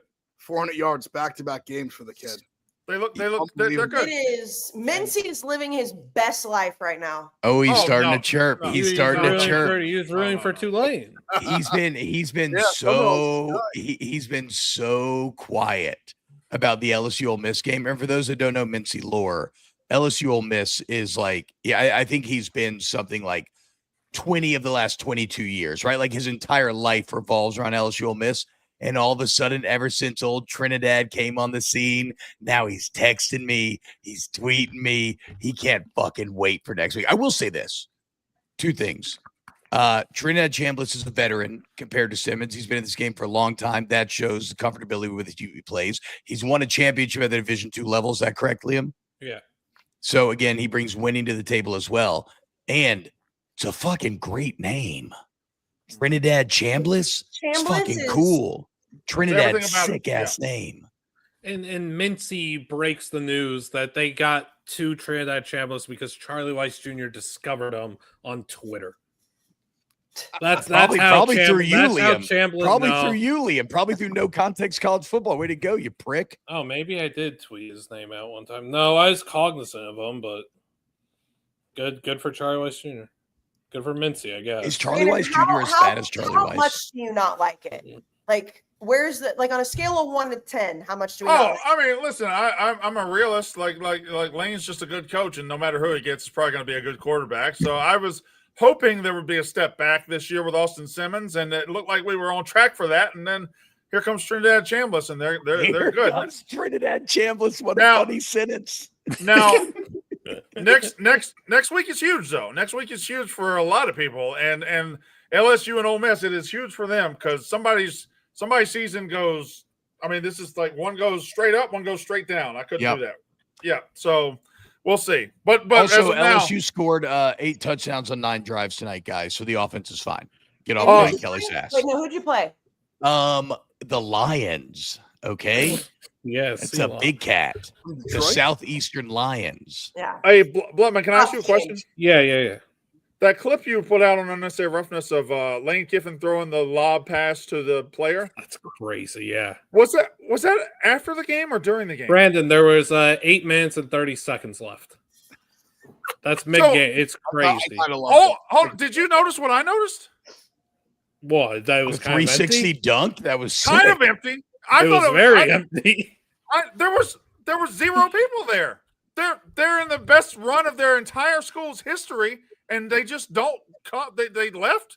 Don't the bars? Maybe the it's bars, a lot of ball watchers in that crowd that wanted to get home during the blowout and go watch some better ball. I don't know. Don't the bars close at midnight? Somebody talk. What did you say, T-Bob? Oh, sorry, no, my bad, Ev. I was just saying. I think the bars close at midnight in Oxford, so they had to get to the library. I'm sorry. Wasn't that game at 2:30? Listen, the library's popping off at all times. Yeah, I got you were in the saucy. library last year? I got saucy at the library. Saucy. Also, Brandon, I love Ole Miss because every bar is just a shrine to Eli Manning. I can get behind that. Anywhere that wants to just praise Eli Manning, I'm there. Pup Punk at the library last year was a scene. Don't let me in the library, motherfuckers. Brandon, can we? Comments gonna be pissed. Sorry, you go. Blutman.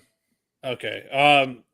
On the flip side, the Group of 5 playoff picture is just so completely wide open. There's like 4 legit contenders from the American. I want your thoughts because, like, Tulane's gettable, man. USF is gettable. You have Memphis. You still have North Texas. South Florida's still there. I said them, but I said they're gettable. But North Texas, Drew Mestamaker's incredible. Chandler Morris, all that guy does is coach elite quarterbacks. Like, there's so many options for the Group of 5 playoff spot. So the team that I picked in the playoff to begin the year, the first game we saw them, I was like, no chance. And then today, it was like, no chance. And I don't think they have a chance. But UNLV's got something weird going on, man. Like, UNLV came back twice today. They were down 21. They were down 14 in the second half. 38-24 late. And they came back and won. Like, UNLV is going to be in the mix. I mean, Boise State's not out of it. South Florida, you're right. Memphis, Tulane. Memphis obviously still undefeated. But it's going to be a mess. It's going to be a wild ride getting to that G5 spot. Still got JMU too. There's a lot of serious contenders, and Miami, Ohio had the ball with like 2 minutes left, fumbled it away in field goal range, and then UNLV just was able to clean it up. All right, Kayce, another ad. We got one more. Yeah, we got one more. Are we going to go into winners, losers, and shit week? We're about to. Okay.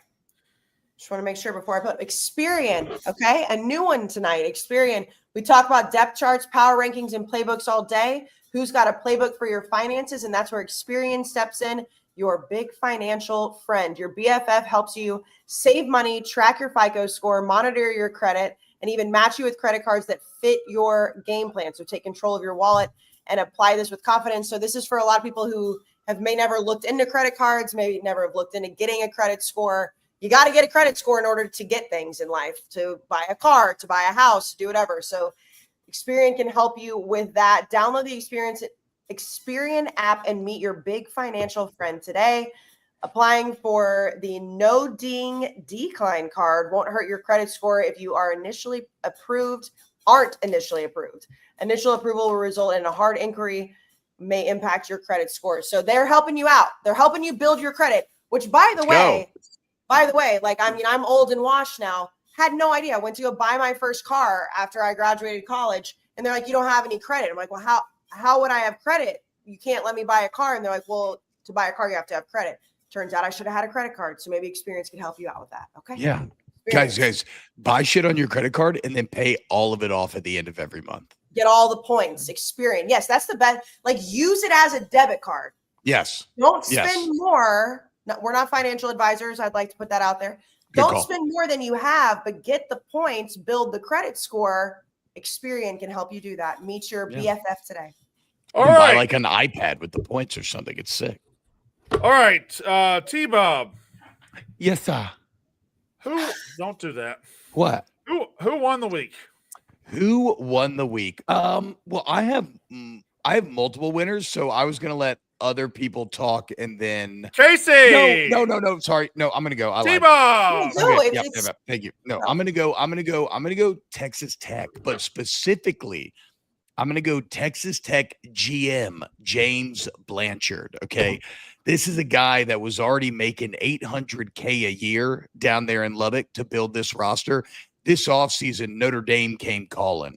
He got a 3-year extension. He's making over we don't know this we don't know the hard number 1,000%, but it is safe to say our guy is now making over $1 million a year to be the Texas Tech GM. Notre Dame coming off a national championship appearance. He said no. Why'd he say no? Because they paid him, but also because he said, I have unfinished business. And what better way to prove that he is doing a fantastic job than what went down in Rice Eccles today? So it is Texas Tech as a whole. It's Will Hammond, the backup quarterback, coming in and going 13 to 16 for 169 and 2 tuds. It's not McGuire. I still don't like McGuire, actually. But James Blanchard, congratulations. GM, a new role in college football. You won the week. Kayce, who won the week? It's Indiana. All the reasons we talked about earlier in the show. Just, and I, Brandon, I know you were really ringing the bell last year for the schedule, which was very fair. But to go and do what they did today, and they didn't just win by 1 touchdown or 2. They beat the fuck out of a top 10 team, whether you agree if they're top 10 or not. Beat him by 50. Luke Altmaier couldn't stay up to save his life. That sounded bad. Couldn't stay on his feet to save his life. The offensive line couldn't protect him. Everything about their offense looked great. And Indiana, whatever happens down the road with the playoff, because we know you have Penn State, you have Oregon, you have Ohio State. We'll see what happens with Michigan. Indiana solidified that entire point last year where it was like there's that second tier. And beating Illinois the way that they did today, and Curt Cignetti beating them the way that they did today, they absolutely won the weekend to me, because this was for lack of better terms, kind of an elimination game in the Big Ten. And they didn't just handle it. They handled it like with the biggest hands they could possibly handle it with. I like that. They handled it with the biggest hands. Mm-hmm. Big Ev. I think the winner's got to be Memphis. I mean, a part of this that's not being talked about is obviously, listen, it's clear they got that signature Power 4 win that the G5 team needs to have to be the playoff representative. But you got to remember, they were down 28-10 in the first half. They get a big touchdown before the half, and they hold Arkansas to 3 points in the second half after they were marching up and down the field in the first half. A gritty, resilient win, a great job, and they forced the turnover to win the game. I mean, just incredible second half by them defensively. The adjustments, got to tip your cap to them. Memphis, I mean, they won the week. Blutman, who won the week? You would love this hill at UC Davis's stadium, by the way. My winner of the week is those that believe, those that stand up for something. Think about Colin Kaepernick believed in equality. Kayce believes that Texas A&M is not a cult. The WNBA believes We're cult. the WNBA believes fining players $200 is making a statement. Dave Portnoy believed in Bryce Underwood. Dabo believes he's just now learning how to coach at 55 years old. Kenny Dillingham believed there wasn't a hotel to be found in Starkville. Penn State believes their 2025 college football season has begun.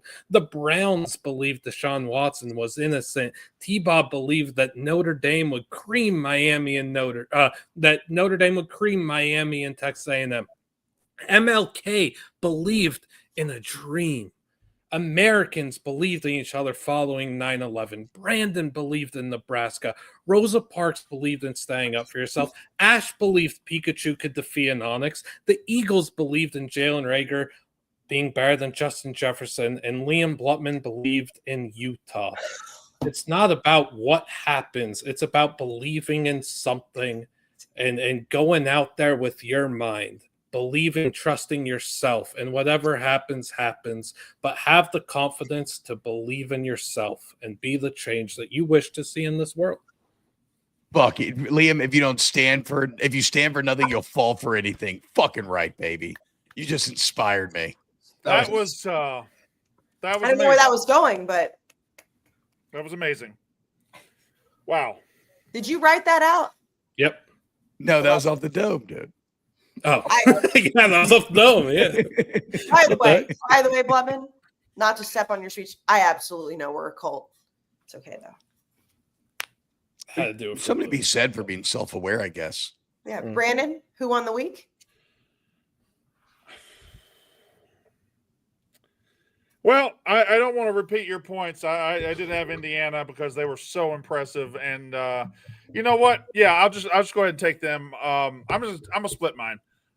It would be unfair for me and kind of an asshole thing for me not to recognize Indiana right now in this moment and how good they looked. My problem with Indiana last year was never about their coach and it was never about their team. It was about the consequent or the situation that they found themselves in where the schedule gave them a free ride. They don't get such a free ride this year. The schedule's tougher, and I think they're a better team. And tonight they had an opportunity they never had last year. They had a team coming into Indiana with a ranking beside them, and they beat the holy living fuck out of them. They didn't just win the game. They outclassed them. They outpaced them. They out-everything them. They made them look like a junior high team. This is the Indiana team that people said we were seeing last year. This is a team that is going to be in the playoff mix all year. It's a tougher schedule this year, but they've got the quarterback, they got the athletes, they got the coach. I was thoroughly impressed with Indiana, and they won this week. And I got to give a shout out to Oklahoma because tough game at home. You know, people said, would they be ready for the SEC? And last year they weren't. Well, they sure as fuck were today. That defense, 10 sacks. Absolutely, like making the opposing quarterback basically cry and go in the fetal position every time he dropped back. That's as SEC as you get, Oklahoma. So congratulations, they won. Can I add one more too? And I know this is a little bit of pandering, but this is what we do. And I, regardless of how the game at 10 a.m. Sorry, Liam, ended up playing out. The Utah fans today were fucking awesome. Like Ev, you were in the crowd. Some of them were there at midnight. They opened up the gates at 4 a.m. and like the videos of these kids running in, the videos, Brandon, you and I were standing up on our set after our show was over, watching Big Noon kickoff get kicked off before we went into our block. It was wild there. Like that was an awesome scene. Everything about it was cool. I know they got their dicks kicked in and that sucks, but that scene this morning was unbelievable. Unbelievable. Yeah, One of my favorites. It was pretty great. T-Bob, who lost the week? Ooh. The risk of getting in trouble here. Thoughts and prayers to the boss man, our own big cat, Dan Katz. It's a bad fall for our guy. Wisconsin, fucking awful. The Bears, fucking awful. I think we all need to take time today and just remind Big Cat about everything he has done. And, that he has the #1 sports podcast. He has the Fantasy Factory. He's helped countless dogs find homes they wouldn't have. He makes great coffee. But, yeah, man, he might as well have punted on this football fall because it's fucking awful right now.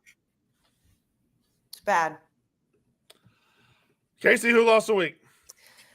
I knew this was coming, but I still feel like he did. I mean, it's Billy Napier. Like, I don't know exactly what the timeline is going to look like. I mean, up until halfway through the fourth quarter, I thought, holy shit, is Florida somehow going to win this game? Or are they going to keep it respectable? And the way it played out, I mean, Billy Napier, just a few years ago, he was, again, coming into Florida. They shouldn't have gotten rid of Dan Mullen. I know you've said that, Brandon. You talked about that on the show 15 hours ago or whatever the fuck it was at this point. Billy Napier lost. I mean, you can't – I know Miami's good, and I know that Miami is one of the best teams in the ACC, but being able to hang around for that long and then DJ Lagway doesn't look good, it's just like this man, he'll win because he'll get his buyout and he'll go enjoy it, but he's getting fired in less than no time. So, Billy Napier. Do we need to talk about Miami? I mean, not to me. No, Okay. I've said my piece about Miami so much this year. I've been impressed with them. They won the week last week when they killed South Florida. They beat Notre Dame. Tonight was just about picking the carcass of a dead team. Miami didn't strip on their dicks and took care of business at home. If we have to fillet them every single week, I'm going to get tired of it. But They took care of business against a shitty team and a shitty coach. They were sluggish though, and there were moments when Carson Beck had a little bit of ooh, I remember but then at the end of the day, it didn't matter. At the end of the day, it didn't matter. They played. I mean, Florida's defense is excellent. Yeah. Yes. They have an excellent defense, but their offense is putrid. Big Ev, who lost the week? I think I'm in the 3 hole and I have the clear winner. It's Indiana, or excuse me, Illinois. Illinois, clear loser in my opinion. Because regardless of if you really thought they were a top 10 team or not, I think a lot of people didn't. There is nothing worse for a fan base, a program, however you want to describe it, than getting served a gargantuan slice of humble pie and realizing when you think that you're right on the precipice of getting to that top tier, that elite level, and you realize that not only are you not there, you're not even close. You're not even remotely there. You're far closer to the middle of the pack than you are the top, and you realize you get served it whole, just cold and just no flavor, no seasoning, just boom. That's it. You stink. You're not even close. Indiana's the team that gets gutted by the top teams, and they gutted you. That's bad. Bad. Sorry. Feel bad for Illinois fans today because you realize you thought you were something, and you're nothing. So I'm batting 5th, and through 3 people, the real loser hasn't been said. So I'm risking this. Blutman, who's the loser of the week? Well, I want the actual. I got it. Okay, I came to the table with one. I'll add on a bit. Cal's down 20-0 at San Diego State right now. I can't believe what I'm watching. No. Yeah, Jay Ron's making. He ain't getting help from his receivers today, man. This is pathetic. They were on the 1-yard line earlier too and didn't score. Whatever. That's bad. The fact that we never talked about the Purdue trick play is crazy. That play was so sick. Anyone who hasn't watched Hannah Montoya's Micropod featuring Liam Blutman, you should watch that now. Well, after this ends, watch that. And then the biggest loser of the week is Liam Blutman. No, never. Liam Blutman, idiot. No, you're not. Liam Blutman. Brandon, I hold myself to high standards. Liam Blutman. You gotta be able to pick yourself up and put yourself down. It's Liam Blutman, loser. Biggest. Brandon, as we exit winners and losers, there is one more winner that I need to talk about, and that's Eric McAllister from TCU, because he had a Randy Moss Thanksgiving against the Cowboys game today. 8 catches, 254, 3 tuds. TCU covering against a frisky SMU team that every time it seemed like TCU was going to pull away, SMU would make a couple of incredible plays. Jennings had some mind-blowing shit, but Josh Hoover and Eric McAllister teamed up. And we haven't mentioned TCU yet, but on a day when we saw a lot of Big 12 action, Texas Tech rocking to the top, TCU still right at the top, along with anybody else in that conference. That was your biggest play of the day, wasn't it? Yes. Yeah. I love TCU. No, it was a sweat. TCU didn't just kill them. But I like TCU. I think it's them and Texas Tech. That's your Big 12 title game, I think. McAllister should have had 4 too. He got robbed of one. Crazy. Yeah, the referee was so pathetic today. I don't want to get into it. Brandon, well, you go, loser. No, Brandon, who lost the week? Who lost the week, Boo? Who lost the week? Don't call me Boo. Am I the only one that remembers that there was football played on a day other than Saturday? And am I the only one that remembers Oklahoma State lost to fucking Tulsa? That Oklahoma State got their having a nice steak while that was happening. I don't know. Their doors blown off by Tulsa? Like Mike Gundy's fighting for his job, fighting for his life. Oklahoma State is fighting. When the new Big 12 was announced, the one certainty you had was Oklahoma State was going to be pretty good because they were always pretty good when Oklahoma and Texas were there. They were always right there. They always competed. They always gave it a run. And now, new Big 12, new teams come in. It should be their conference, and he bottoms out right when it happens, and he loses to fucking Tulsa. Mike Gundy is far and away the loser of the week. But they're going to let him keep his job. They have to, For right? What? No, through the end of the season. No, they're going to do the whole we're going to move you. I think it's coming sooner than later. It's coming soon. You know why? Because we talked about earlier. We're not getting back into that. But when you say if you get the right guy or you start looking for the right guy, the money will come. they're going to be able to show they're moving on from this guy, and they're going to have to be able to go to those money guys they got and say, listen, we're talking to Coach XYZ over here, but we could really use a little bit of your support. They're going to need to get to that line a little bit quicker than everybody else. Yeah, They got money too, though. I think it's Everybody's got money really soon, and his buyout isn't as much as I think the internet says. I think it's like $4 or $5 mil cheaper due to reconstructing it. I don't think he's coaching there Monday, man. That's just gut feeling. Wow. Monday. Right? I mean, like, why wouldn't you've seen other programs already move on and get a head start. Yeah. Like, they're back. It's time to roll. All right. Shit list time. T-Bob, do you have one? Oh yeah. I fucking got one, Brandon. Yeah. I've been fucking loaded up and ready to roll on this one. And I apologize, guys, because I may poison a future sponsor here. But it's the Wendy's Junior Bacon Cheeseburger $8 meal that they keep fucking advertising.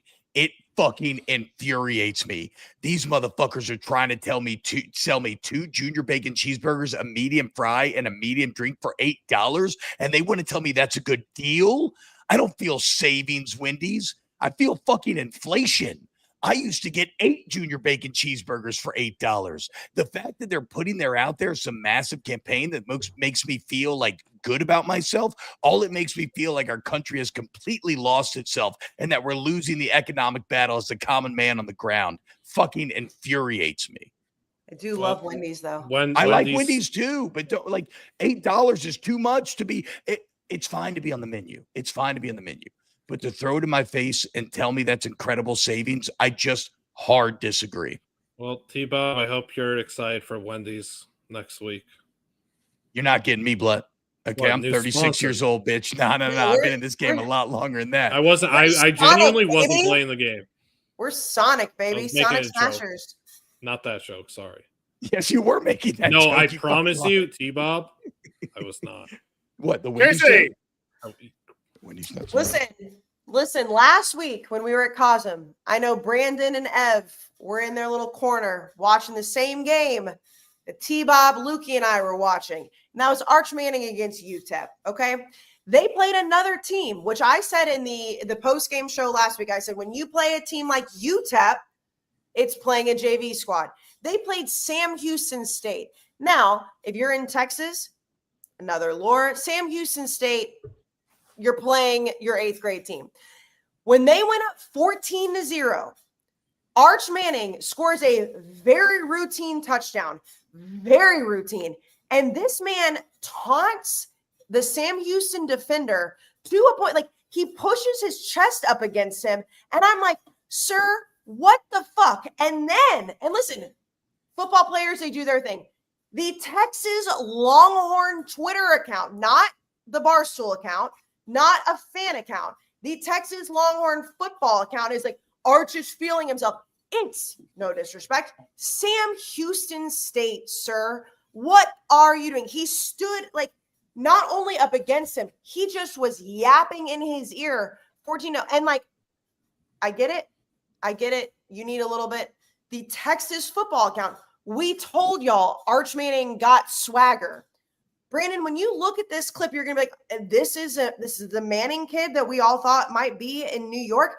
It's embarrassing. And my friends who are Texas fans are like, this is embarrassing. This is bad. We can't have this. What the fuck is he doing? Why?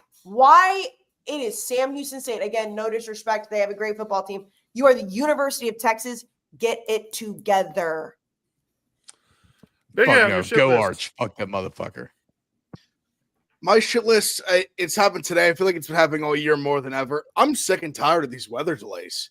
What the fuck's going on with these weather delays, particularly in the South, but they're everywhere in the Midwest? Why can't we just play football with a little lightning? Why do we have to be such pussies about it?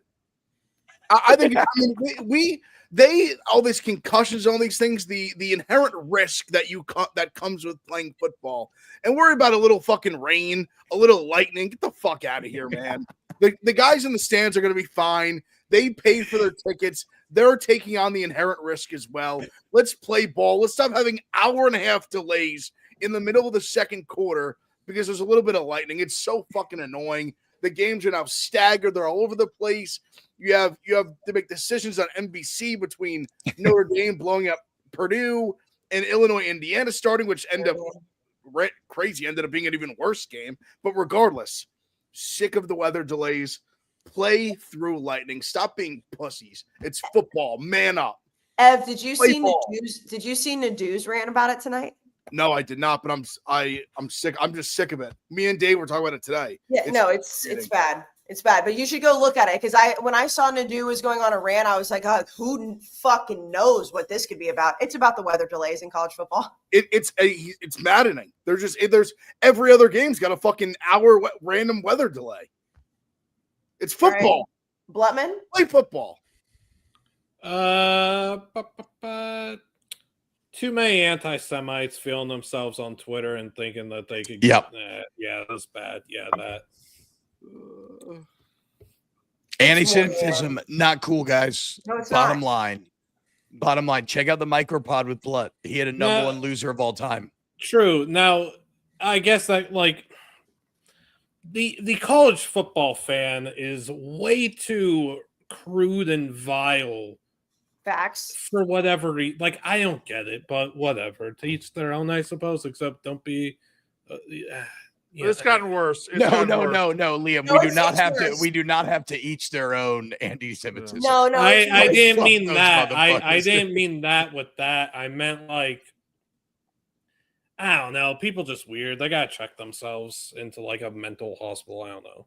No, it's gotten worse. There is absolutely no reason for the shit that is spewed at us and everybody else on social media. No reason. I'm not even talking about me. I'm just talking about as a whole. No, I It's know. That's what I'm gotten saying. so It's bad. It's bad. It's very, very bad.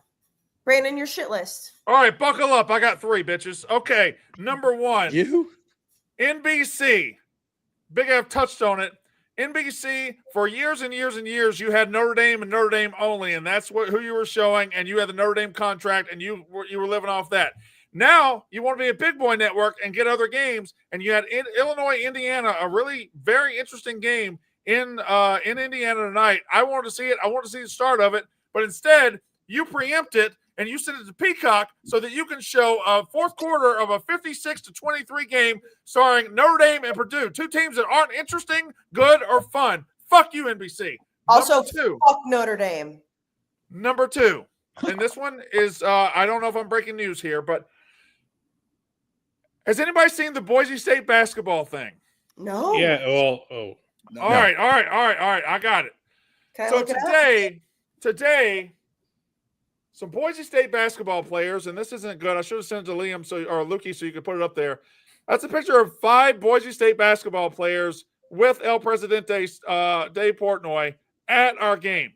They're wearing Utah jerseys because they're very tall and they wanted to blend in. They didn't want to be like I'm in Boise State gear at a Utah, but they wanted to come down. They wanted to support Barstool. They wanted to see Dave, and they took a picture wearing Utah gear. The Boise State fan base is destroying these guys. The Boise State beat writers put it out. The Boise State athletic director made a statement on it. There's probably going to be a punishment. These kids that drove down to Salt Lake to see Dave and to take part in this fun thing and just didn't want to stick out and ended up getting just trying to blend in. They're getting destroyed by their own fan base. They're calling them God knows whatever. They're getting threats. People, chill the fuck out. These are college kids, you fucking morons. God damn it. All they were trying to do is just blend in, right? It wasn't like anything other than that. Their fan base are saying if you can't take away their NIL, take away their scholarships, if you can't wear Boise State, you can't play for us, something like that. Shut the fuck up. College sports fans are the worst people. Big F, don't do this. It's bullshit. I mean, we wear other stuff all the time. It would be different. Like if Ole Miss basketball players showed up wearing Mississippi State stuff, that's different. Like there was that one Illinois fan in the college football show crowd earlier that was fantastic. Up in the front row. Yeah, just one Illinois fan riding deep. Eb, what you got? I don't know about takeaway scholarships and all that, but I think I understand them being upset about it. Because also you got to keep in mind too, geographically, Utah and Idaho are very close. That is fair. So Utah is very much in their realm.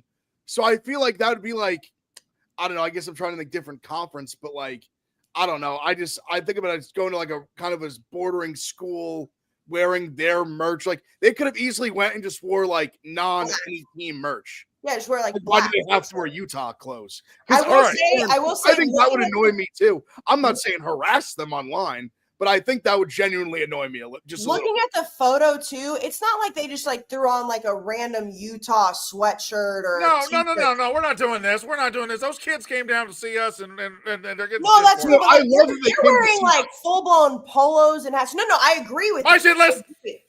I agree, and I can kind of see where people would be pissed. Don't harass kids though. Don't harass kids. You too comfortable up on that fence? What?